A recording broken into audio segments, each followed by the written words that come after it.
नागपूरच्या वाढत्या पाऱ्याने 3 बळी घेतलेत। चढत्या तापमानापासून बचाव करण्याकरता घरात लावलेल्या कूलरचा शॉक लागून एकाच कुटुंबातील 3घांचा मृत्यू झालाय।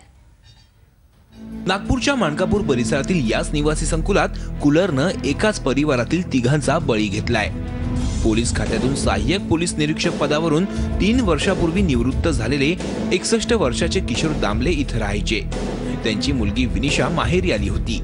उन्हाचा पारा चढला होता आणि कूलरमधील पाणी कमी झालं, म्हणून ती कूलरमध्ये पाणी टाकण्यास गेली आणि तिला विजेचा जोरदार धक्का बसला। कूलरसह ती खाली कोसळली। मुलीला शॉक लागल्याचं कळताच तिची आई तिच्या मदतीला धावली आणि तिलाही विजेचा धक्का बसला।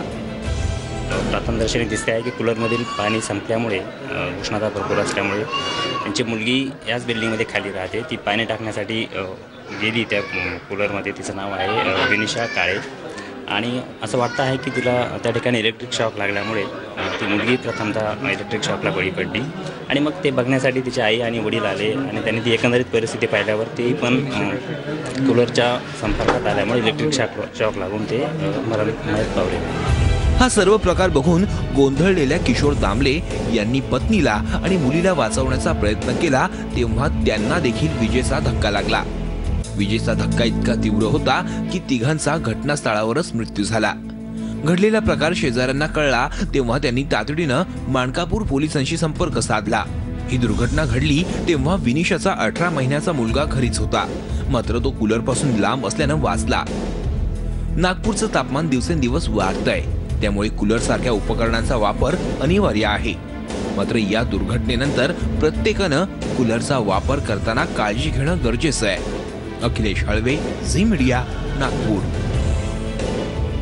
भ्रष्टाचाराच्या आरोपांमुळे अडचणीत आलेले महसूल मंत्री एकनाथ खडसे यांच्यावरील कारवाई तुर्तास टळली आहे। मुख्यमंत्री देवेंद्र फडणवीस यांनी गुरुवारी रात्री दिल्लीत पंतप्रधान नरेंद्र मोदी, पक्षाध्यक्ष अमित शहा आणि वरिष्ठ भाजप नेत्यांच्या भेटीगाठी घेतल्या।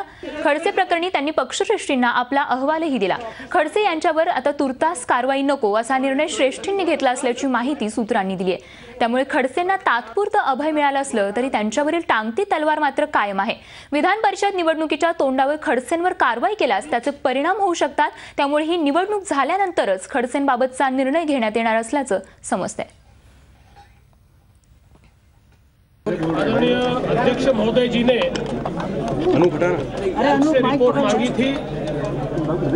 जो मसले सामने आए हैं उसकी फैक्चुअल रिपोर्ट माननीय अध्यक्ष जी को मैंने दी है। उसके ऊपर उनसे चर्चा भी हुई है और अब इस रिपोर्ट के आधार पर जो भी आगे की उचित कार्रवाई है वो पार्टी के द्वारा निर्देशित की जाएगी।